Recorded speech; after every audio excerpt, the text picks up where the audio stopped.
welcome. Next we have Sentilles reading from My Dog Skip.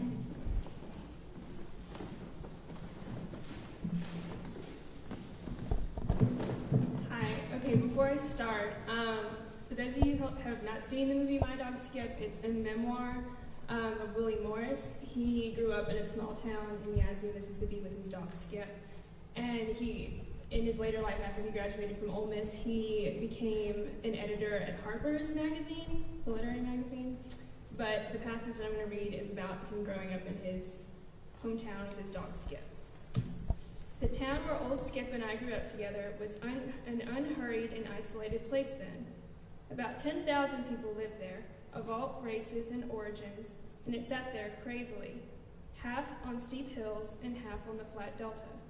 Some of the streets were not paved, and the main street, stretching at several blocks from the Dixie Theater down to the bend in the river, was narrow and plain.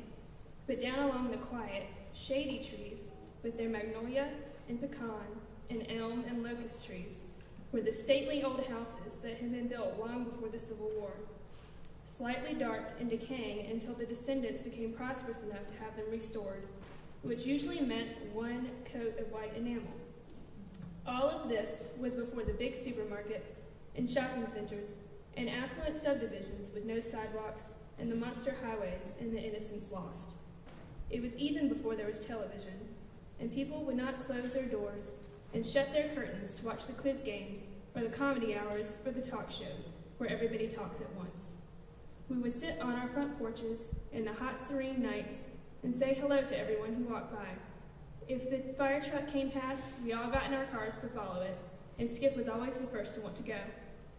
The houses were set out in a line under the soft green trees, their leaves rustling gently with the breeze.